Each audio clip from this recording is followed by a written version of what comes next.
Hey, people. How's it going? Welcome. You are live on Shally's Alley. Last episode of June 2025. It is Friday. It's 1 p.m. And it's a good day. It's a good day to have a good day.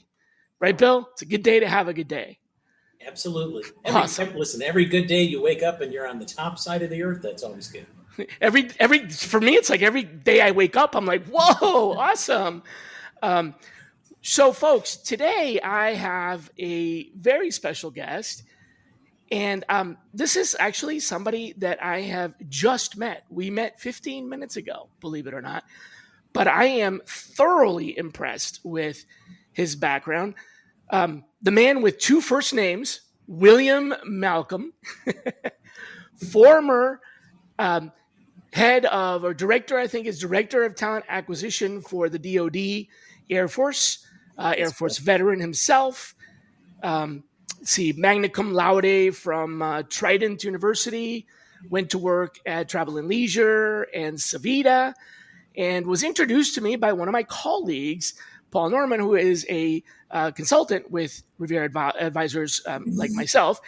And I was in a pinch because our guest today had to bail because of an important company meeting. And so it was kind of last minute. And I asked Paul, hey, would you recommend anybody that might be able to, join us? And Paul said that Bill was available today. So he's like, let me introduce you. And I looked at his background and everything. And I was like, oh my God, this is perfect. So Bill or William? I go by Bill. Bill. Okay. So Bill has actually been building for the last 2 years at least, or been working, at least for the last 3 years, I've been working on it. In the last 2 years has been building a comprehensive AI strategy for a cancer center, which of course impresses the hell out of me because I am a cancer survivor.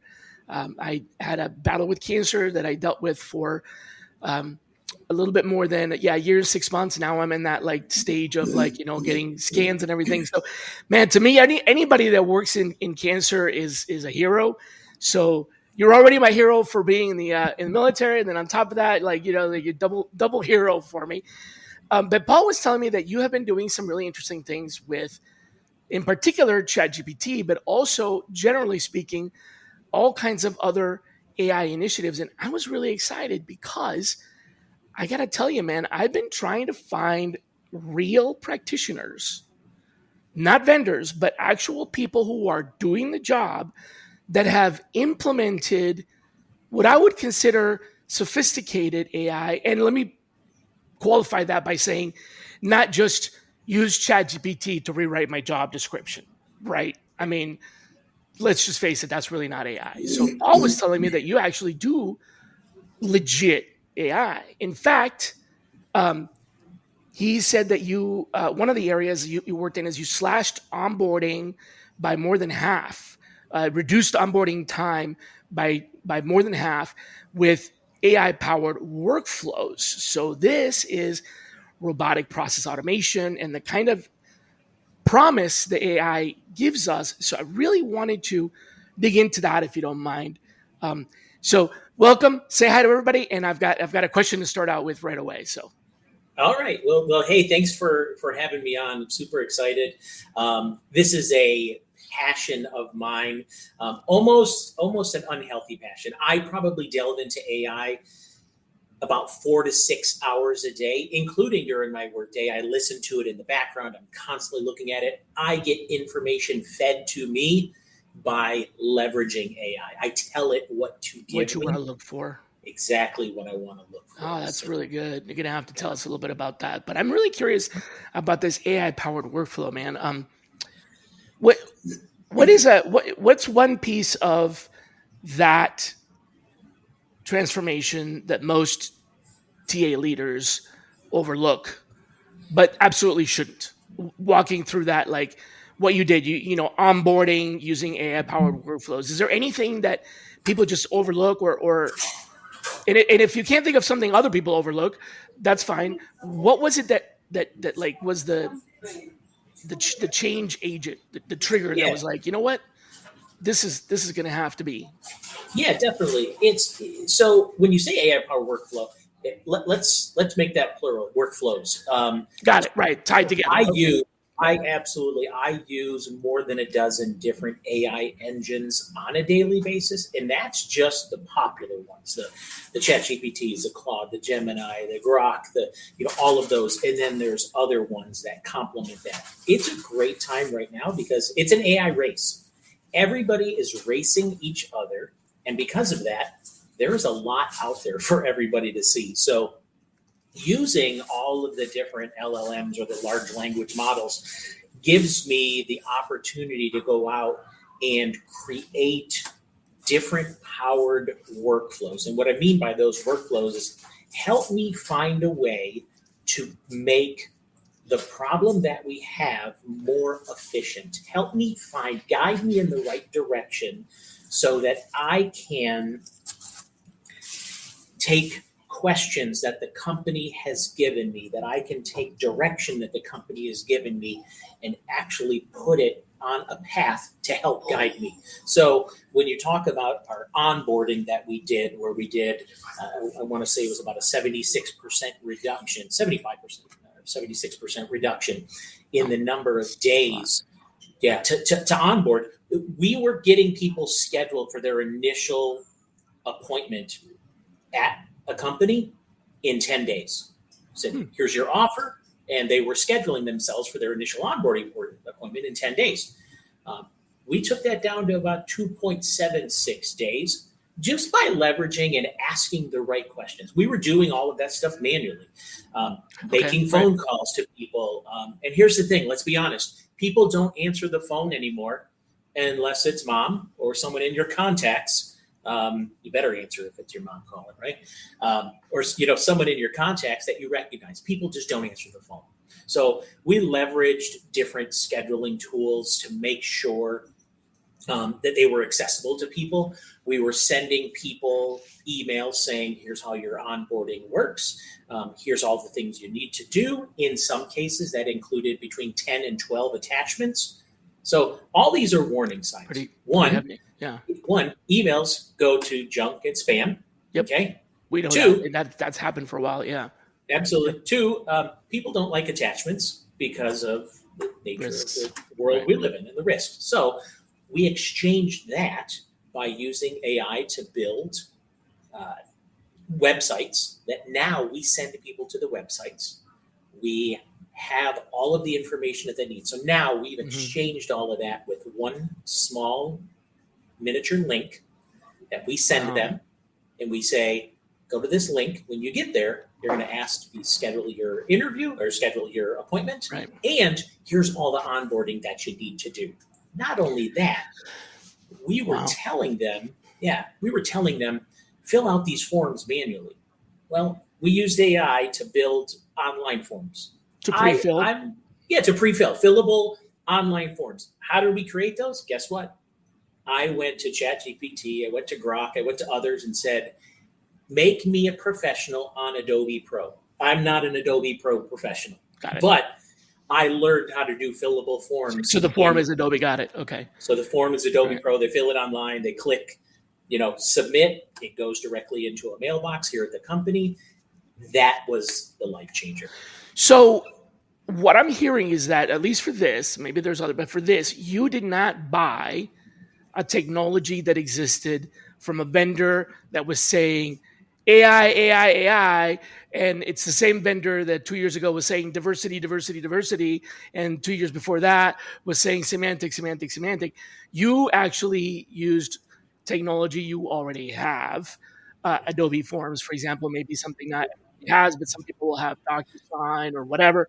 You use that. You created an app and a website using rapid coding techniques through these assistants, these intelligent assistants, and you essentially created your own applications, apps. Absolutely. You made your own apps. Okay.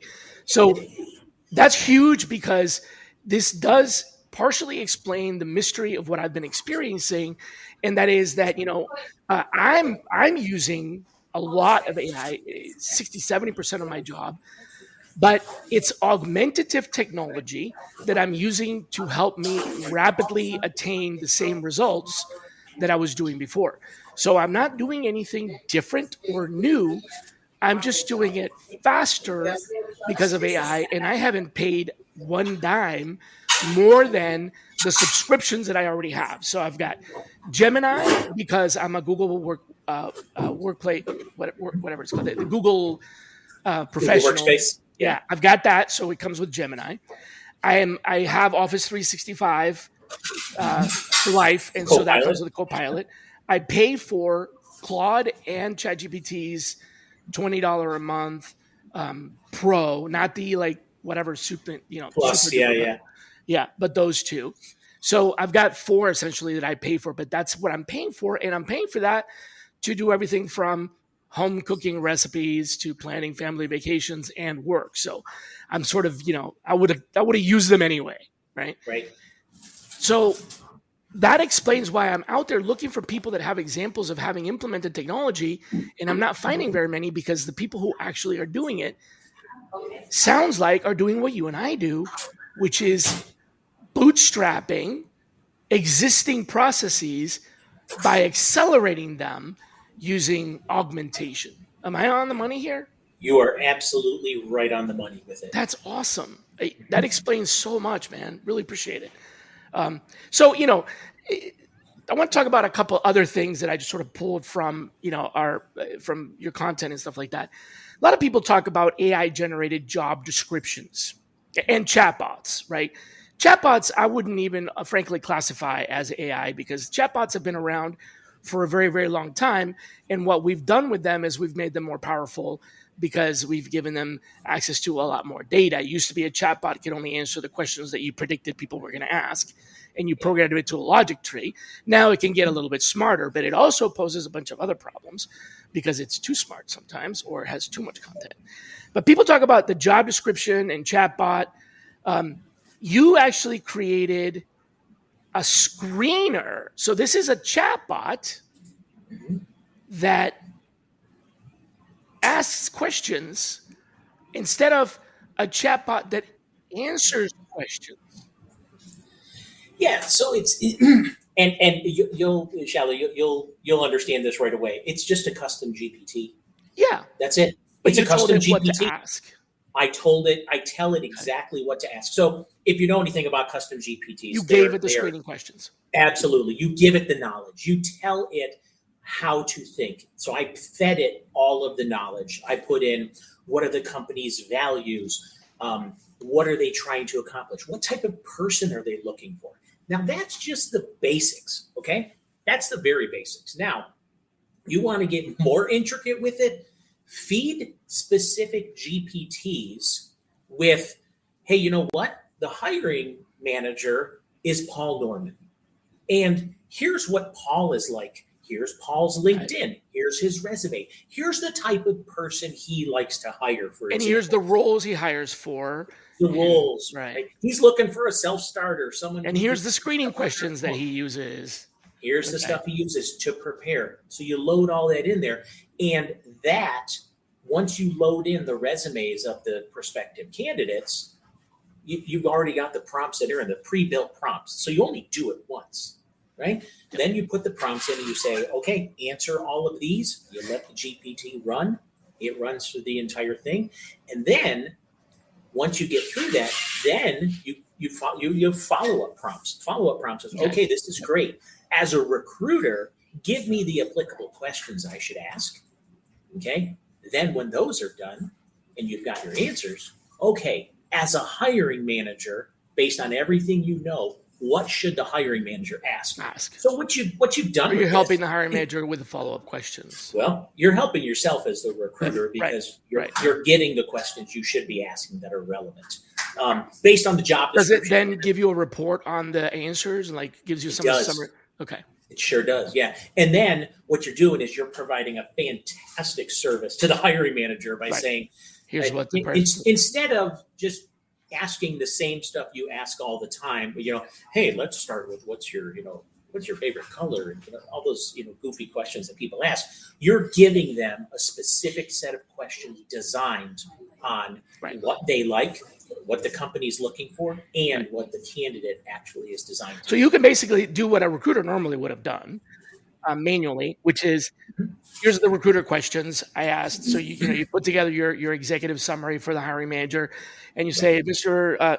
Paul, I interviewed this candidate. Here are the results of the interview. Here are my observations with regard to their qualification and how they match to the requirements. Here are the comments that they made and the questions that they asked, and the questions that you asked me to ask, right? And all that information, you give it to the hiring manager. And in addition to that, what you are doing now, what you didn't do before, is you're also suggesting here are some areas for you as the hiring manager to dig into deeper, because they either were missed or covered, or we don't have enough information, and their recommendations. Before, we used to recommend the hiring managers to ask certain questions, but they were based on an interview rubric or scorecard. Now you're doing that plus based on the actual results of the original interview. Exactly. This gives them a roadmap. It gives them a roadmap. And not only that, but does it reduce the amount of people they look at? Absolutely. Oh, 100%. Especially when you can build the GPT to have a prompt that says, here's all the information on this person. Go out to the World Wide Web. Find everything you can about them. Go to their LinkedIn. Go to their Twitter, X. Go to all these social medias. Tell me what you can find out about them.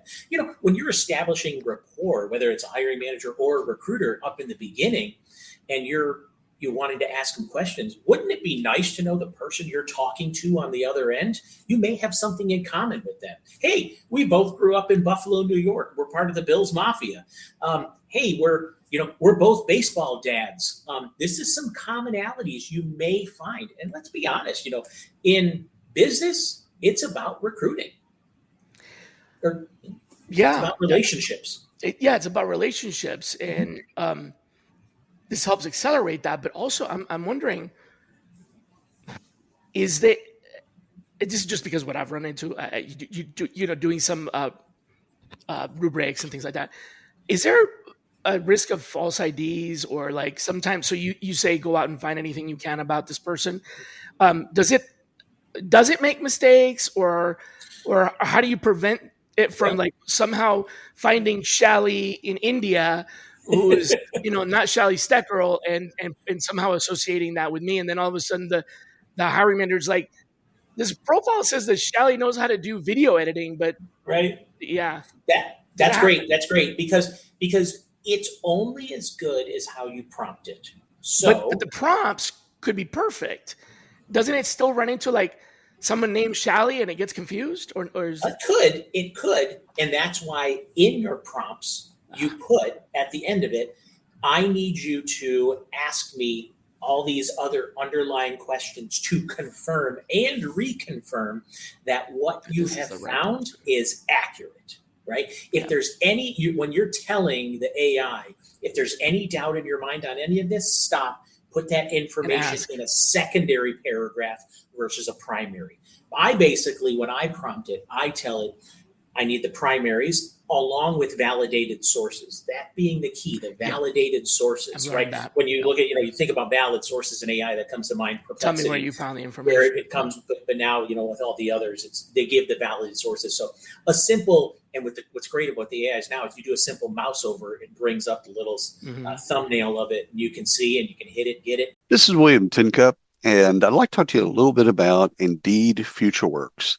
Ryan and I attended the conference last year, and we created a limited series for Indeed where we talked to their customers. Great stories around TA and how they use Indeed to the max. So check it out. It's just Indeed FutureWorks 2024. You can search for it wherever you get your podcasts. Thanks. Go move along. I've got two recommendations that I wanted to make, but I'm gonna put a hold on that for a second here. And so I guess I instruct. I don't know. Sometimes I feel like I'm telling things to the AI, but like it's I'm asking, but I'm really telling. I basically say, do not use any placeholders because sometimes they'll use placeholder text and they don't tell you it's there. So I do not use, if you don't know, put, missing or Right. whatever. Like, do not use a placeholder. And then the other thing is, I specifically tell it, I don't know if this is the right way to do it or not, but I say, absolutely under no circumstances, no hallucinations ever. Do not ever infer, interpret, or make an observation that is not verifiable by some source. If you don't know, if you don't know, just leave it out, because I feel like sometimes it thinks it wants to answer the question. It will sort of fill in the blanks, which is what these models are supposed to do. So I'm kind of telling it to be against its nature. Does that work?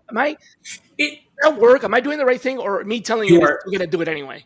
No, you are absolutely on the right path. Now, what I would add with that also is people are now getting very hip to AI. Okay, so when you're doing that, also include no M dashes. Okay, that's that little elongated dash on there. Dude, where people automatically know. Can you please tell me how to get rid of it? Because just put in 0 M dashes EM.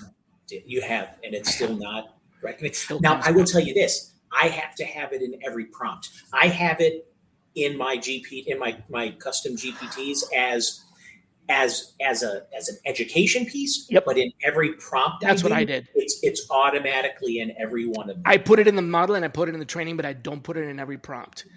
I've reminded so ChatGPT Pro and Claude Sonnet Pro. ChatGPT Pro, I have reminded it at least 8 times during the middle of a project. Yeah. Like, hey, you put some M dashes in there. Like, do not ever, I've asked you before, commit this to memory. Remember this, no M dashes, and it still continues to do it. Claude did it like 3 or 4 times, and I got angry, and I like did, I did something weird. I'm like, so Claude, I need to tell you something. I've asked you multiple times to not use the M dash. Why is it still being included? And how can I guarantee that it doesn't get included in the future? Right. And Claude came back and said, oops, you're right. Yeah. I'm not going to include it from now on. And it finally stopped. But I had to treat it like a 2-year-old. Like, don't stick your fork in the outlet. Don't. I told you not to stick your fork in the outlet. Okay, how many times do I have to? How am I going to tell you not to stick the fork in the outlet so you understand not to stick the fork in it? Finally, it did. So, okay. And you know what? My mind. Yeah, and I definitely want to get to the underlying piece of your question, but as you're going through those, with this being such an exciting time with AI, they're all racing each other. They know this. They know that people don't want the M dashes. It's people like you, me, and the millions of other people out there that keep telling it. I think just right now, example, I do notice with ChatGPT, they still continue a lot of that. That's why you have to be extremely specific with it. I think eventually they'll write it into what it is, GPT 4.5 or 5.0 is going to be coming out later this year. I think they'll eventually get there. But getting back to your point of with the prompts, I tell it, listen, don't just simply agree with me. I need you to be an intellectual sparring partner, right? So play devil's advocate and spar with me back and forth. I need you to, let's get to the bottom of this. We're working together as a team. You're not working for me. We're working together on this. Interesting. Does it ever go too far? No. It actually goes right to the right amount, and it doesn't really go over the edge unless I keep prompting it. Yeah, as much as just keep prompting it. So I read that you did some auto offer letters. That seems like it might be a little dangerous, but I'm sure you've got, guardrails on it. Can you tell me a little bit about the auto offer letter side of things?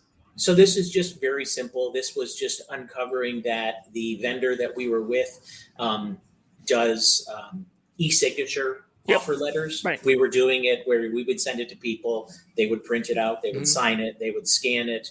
They would email it back to us. And, super caveman type stuff. Mm-hmm. We just understood, hey, they have the opportunity to do e-signature offer letters. The better part about it now, same problem that we talked about earlier. You can send as many offers to somebody's email as you want.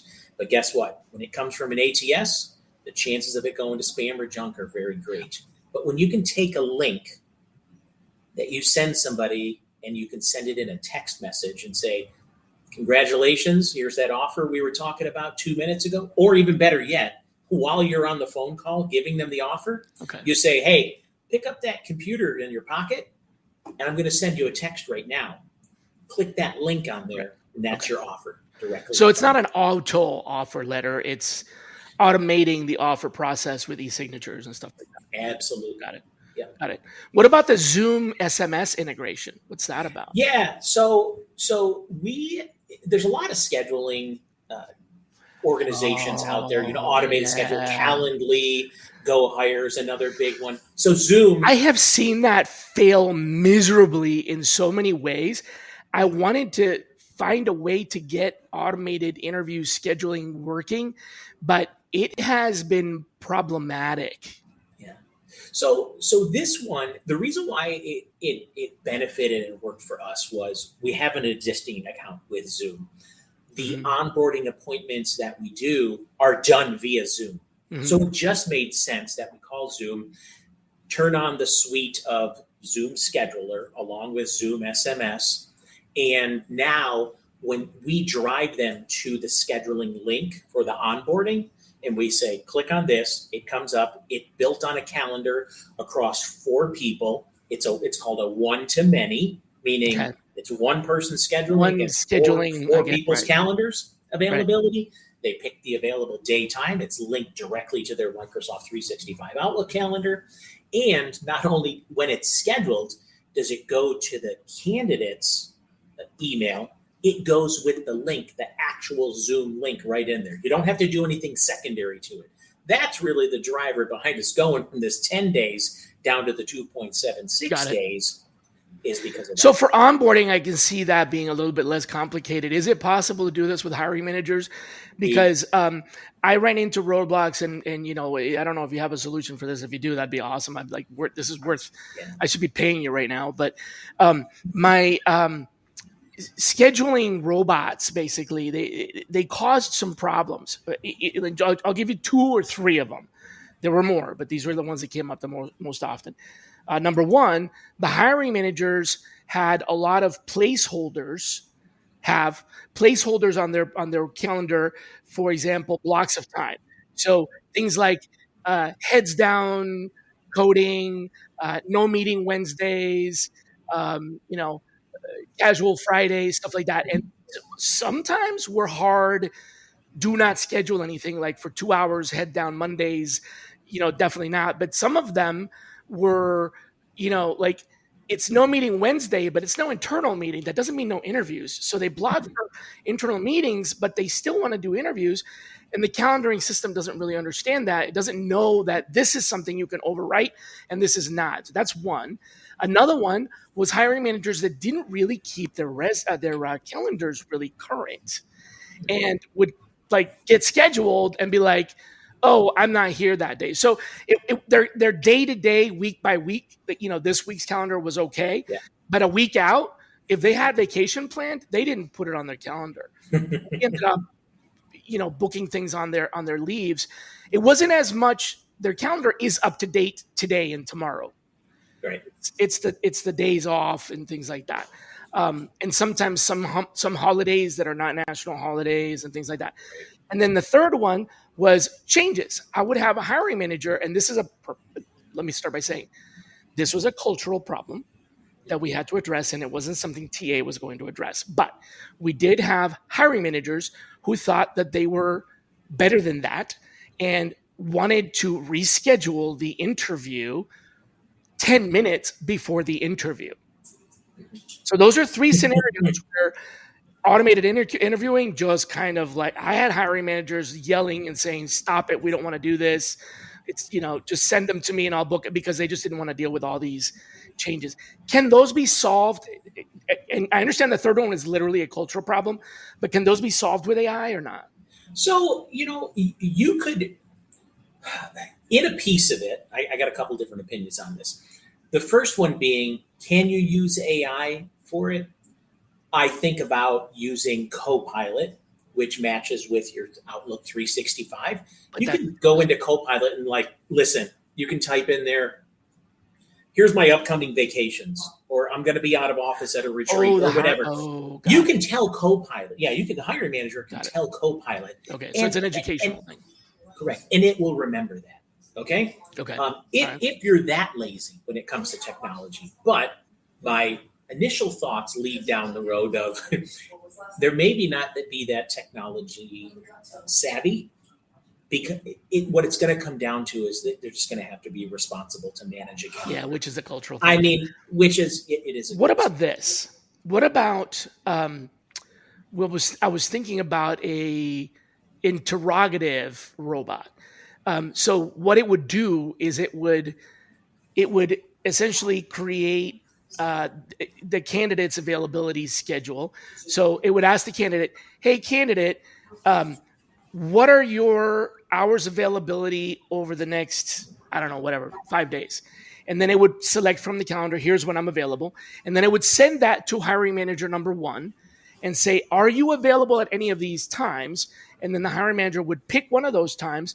So think Calendly, but it sends the Calendly to the candidate. The candidate picks multiple openings. Then it sends it to the hiring manager with what's remaining. And it says, pick from these. And then it sends it to the next hiring manager. And then it has the ability of reply to me if you need to reschedule. So that way the recruiter isn't the one that gets the message saying, "Hey, can you reschedule this?" It'll actually be doing it through email. Is that out there somewhere? It's not. Really it is. What you're describing right there is in Microsoft Outlook. And quite honestly, Microsoft Outlook is a fantastic tool. And you can do that with an external candidate, not a. Okay. You sure can. It's just there's so much in it. It's really just getting the information out to people. And I'll tell you, this is a little known thing. A lot of things that drive my curiosity is Instagram Reels, TikTok, LinkedIn videos. That really, those short snippets that give me just I want to know a little bit more, and then that drives me to a YouTube channel or to a podcast or to a webinar or something like that. So, it's how did I mention that one about Outlook just right now? I saw a TikTok 2 nights ago about doing exactly what you were talking about. That makes sense. Well, that's what I was kind of thinking, is it would probably be possible, but I just wasn't sure if it was, because, Calendly doesn't really do it. And I do like those online calendar tools for me because I can send a link and someone can schedule time on my calendar.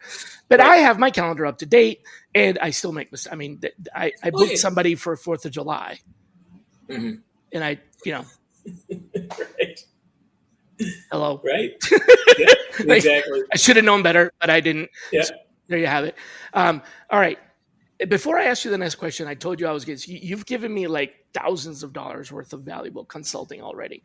Let me return the favor. I don't know if this is worth thousands of dollars, but it's probably worth at least 5 cents. So my new browser is this. This is my new browser. Notice anything weird about it? No, just very basic. It's ChatGPT, right? Nope. No, it's a browser. It's a browser. Oh, hold on. Is this the one is this the new Gemini one? Nope. I mean, it's pretty small. It's from the browser company, and it's called Dia, like day in Spanish. Yep. But let me just show you. Let's say that we wanted to do interview scheduling for recruiting. So it comes back and says, all right, automated interview scheduling. All right. Okay. So then I can say, what are the best options for automated one-to-many interview scheduling in recruitment? Mm-hmm.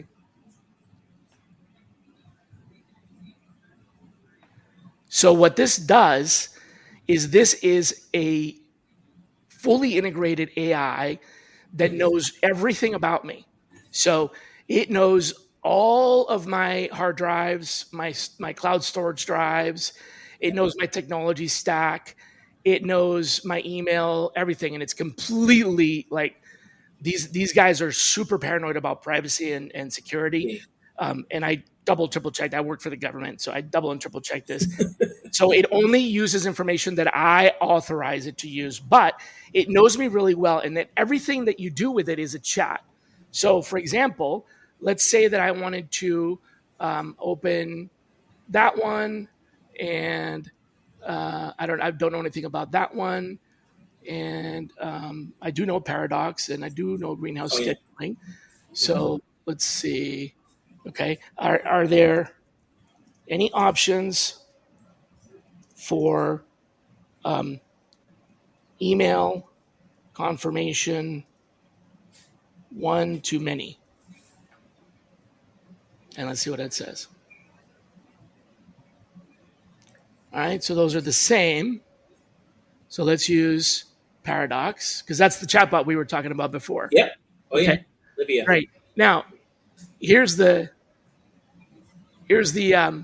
kicker. So all of these, what it's doing is it's not browsing. It's telling me about the features, right? Mm-hmm. Now, I can come back here and I can say, create a comparison table between Calendly,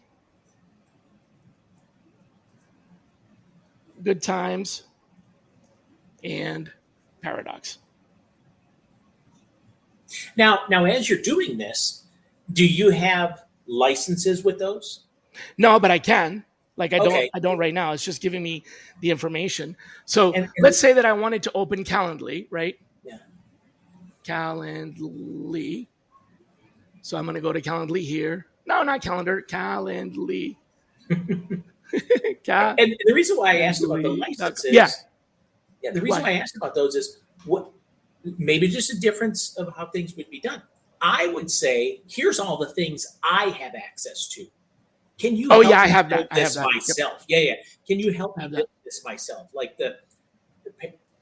I'm just trying to show the browser capabilities right now. Yeah. So it was Good Time. Calendly, what was the other one? Paradox. Paradox. Yeah. It's paradox.ai, I think. Mm-hmm. There we go. Okay.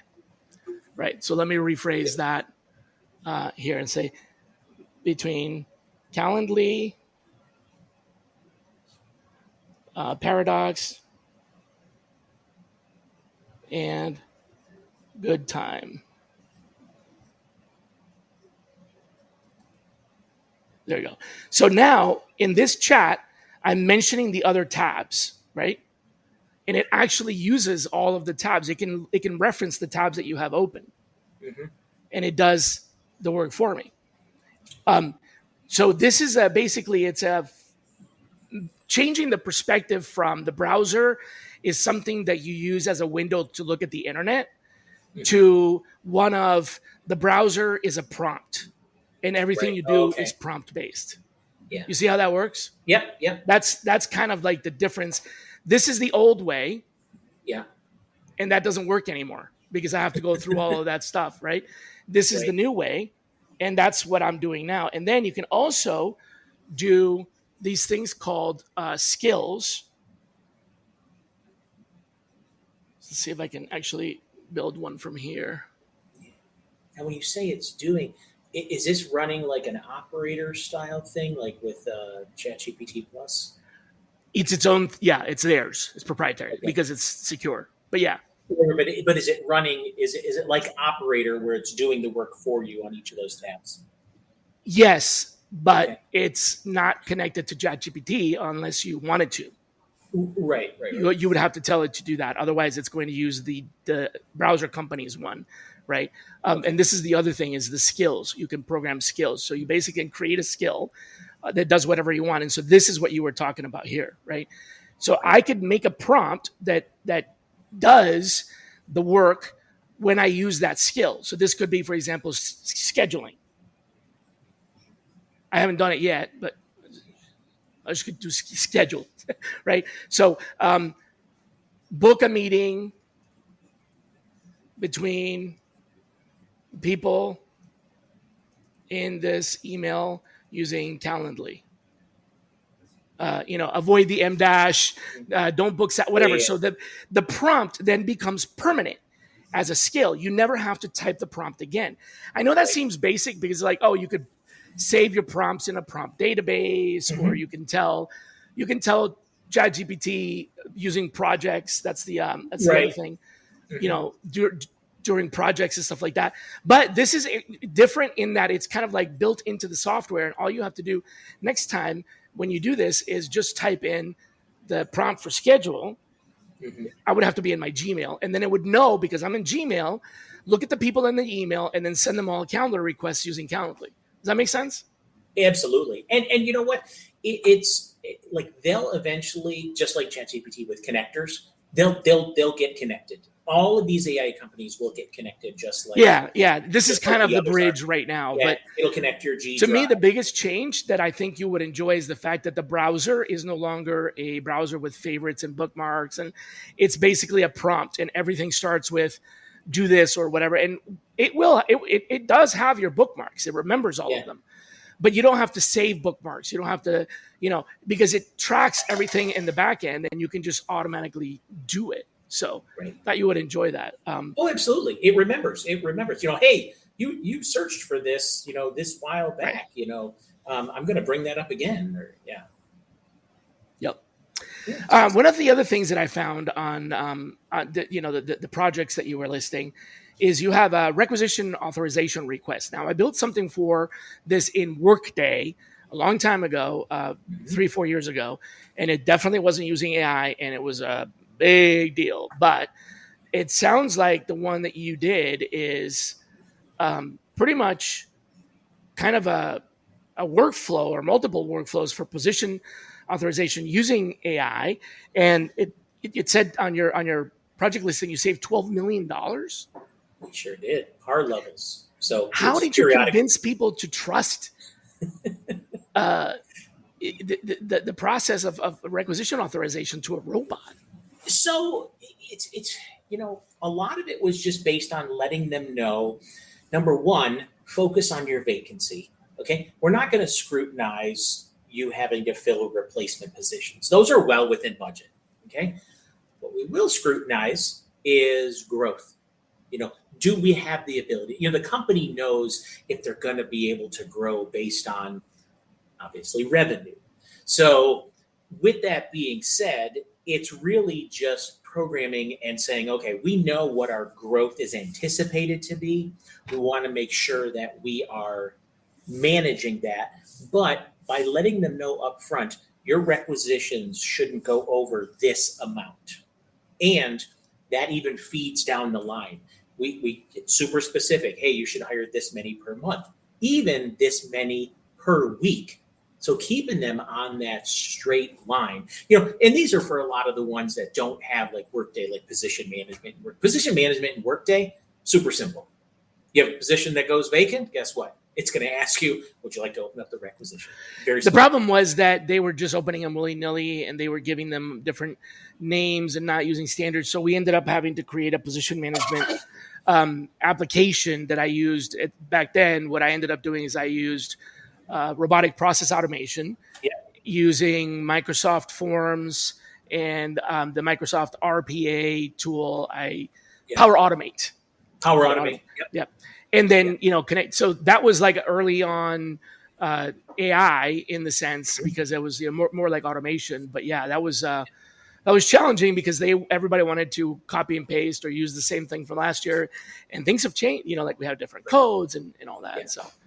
And a lot of people, a lot of your viewers might be scared. I don't know what to do with Power Automate. Listen, I wasn't far behind, but when you can use Power Automate today with Copilot sitting right next to it and saying, okay, here's what you do next. Here's what you do next. As long as you know how to use the AI, anybody can be a professional on this stuff. You no longer need a Microsoft 365 expert to do all of this. Yeah, and you no longer need the RPA stuff because that was clunky. Woof, that was absolutely hella clunky. It'll teach you how to code. I built my son. I was manually putting stuff into ChatGPT for him to learn vocabulary words and then printing it out on my printer. To me, that was primitive. So what did I do? I put the vocabulary words into ChatGPT and said, give me this format, which is the same as he would take the test in. Give me a practice test. And then I said, okay, here's what I need to do. I need to put it on a website. It created me a GitHub account. I created a website. I sent him the link via text. He was coming out of baseball practice. On your way home, go to this link that I texted him, and he filled in the answers to the questions, and it sent the responses back to me. All of that in like 12 minutes. And the link was a website created by the robot. The link was a link to the website that ChatGPT helped me create that via GitHub. Nice. I've never used those before in my life, and in like 12 minutes, guided me right how to do it. And the website, what was it, hosted somewhere else, or it was hosted on GitHub? So it was like a little. Oh, it was a GitHub website app. Okay, website. Got it. Okay, simple website, just simple, like Yeah. So Paul is asking me a question for you. He wants to know, how do you get the leadership team, the executives, on board with AI because they think it's scary? I think a lot of it is through demonstration. We were talking earlier about, I mentioned very, very early on in the podcast about news and what news do I use. This is one of the key things.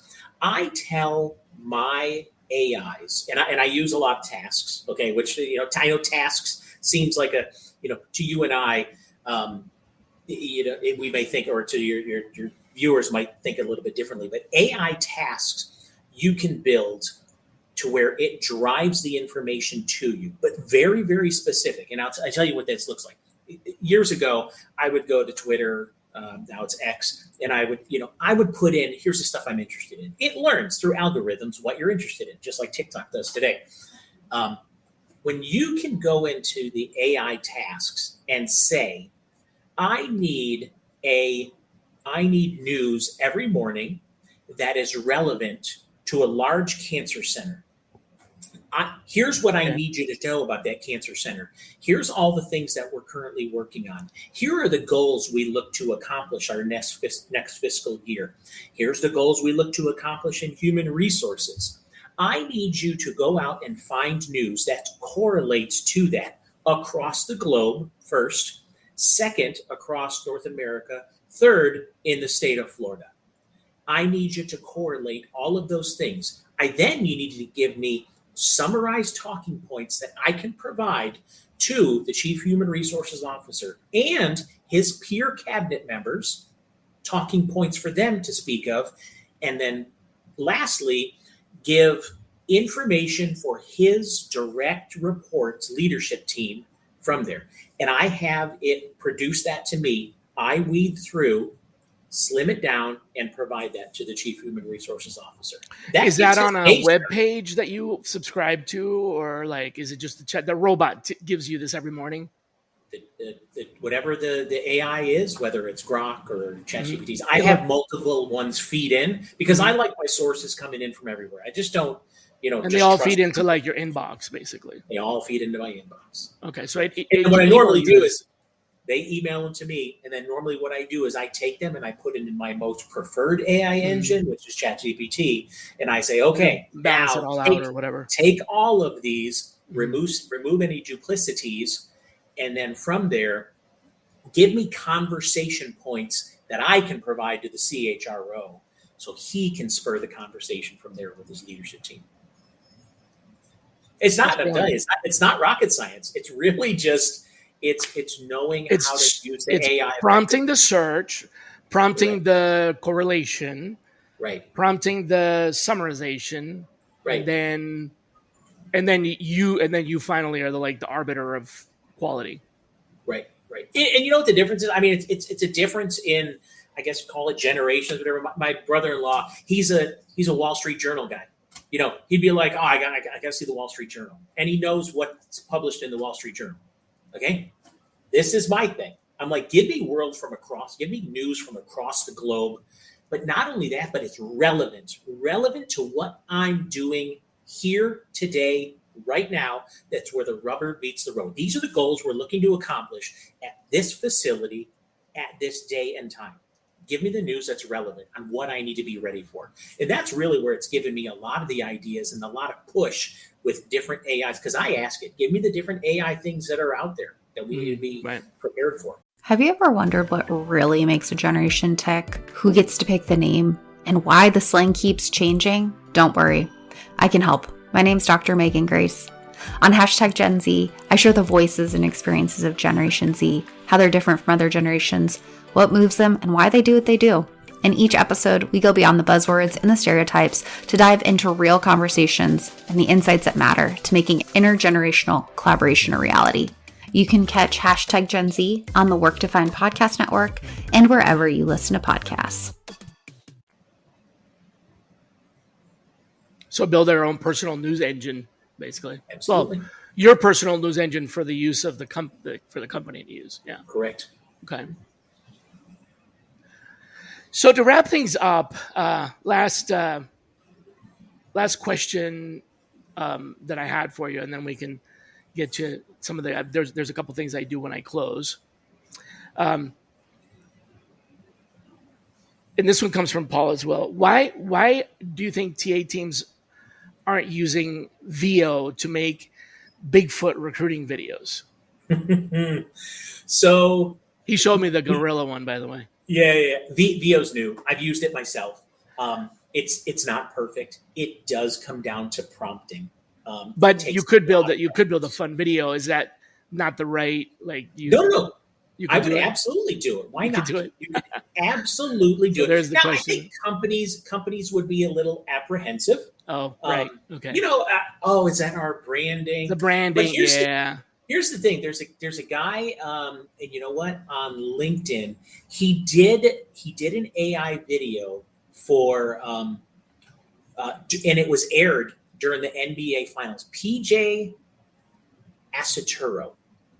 Okay, PJ Asaturo, and he's a guy. He's got a little bit of a marketing background, but he's not by any means a production designer or anything like that. He was asked, and for like $2,000, he did an all AI video with VO3, and it aired during the NBA Finals. Wow. Yeah. So if you're ever interested in seeing that, but that's the world.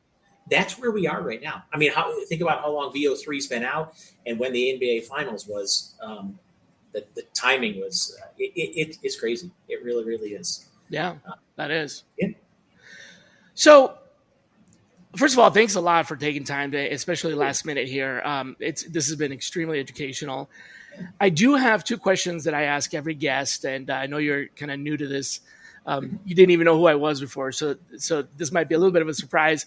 I'll give you a little bit of time to prep. But the 2 questions are this: first of all, who should be our next guest? Just like I found you through Paul, who would you like to see on here, or who would you like to be interviewed, or someone that you just think you highly regarded, respected, and had something interesting to say for our community? If you could. I'll reach out. I just mentioned PJ Asaturo. Okay, that's true. Listen, if you could get him, that would be on the heels of the conversation we just had. I think that's the next big thing. Here's the thing: when you think of video and stuff like that, it's everywhere. I mean, that's the thing. People are into the small little snippets of stuff. It's in the palm of my hand. Here it is. If you could get PJ, that would be fantastic. As a backup to that, I'd have to think about that. Maybe let's go to your next question then. Okay, all right. The next question is sort of a philosophical one. A lot of folks read the transcription or view or watch this over the weekend because they can't come on Fridays at 1. And so I want to give them something to think deeply about for themselves. So I ask all my guests to give us a question that we should ask ourselves introspectively, after we listen to the show. Something that we ask her. No, give us the answer. Just give us the question we should prompt ourselves with. This is an easy one, because this is not only a question. This is a question that I started asking myself when I became an Air Force recruiter. And for those people that may or may not know me, I was the most decorated recruiter that the Air Force has had. Okay, that's something I didn't. You can obviously see. Thank you. I toot my own horn there, but you should. Goddamn. Yeah, I always ask myself, if you're not trying to be number one, what number are you trying to be?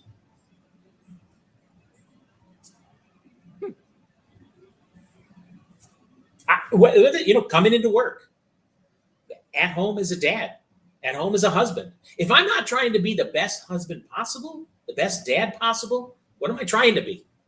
Am I just trying to? Am I just trying to be on the list? Or right. I'm not going to answer that right now because I have to think about it. That's a really good one. That's a really, really good one. Are you shooting for number one, or are you just shooting for top 1,000, or do you not even want to be on the list? Yeah, because you got a plan for it if you're going to do it. That's awesome. Absolutely. Dude, this was absolutely fantastic. I feel like you and I are like brothers from another mother. I definitely have the passion that you have for AI, so we should keep in touch for sure. Absolutely. Would love to have you back on the show. If there's anything I can do to help you with your AI initiatives, don't hesitate to reach out. And man, yeah. So folks, for everybody that's out there, if you're interested in coming back, Friday, it's the 4th of July, but we do have a guest.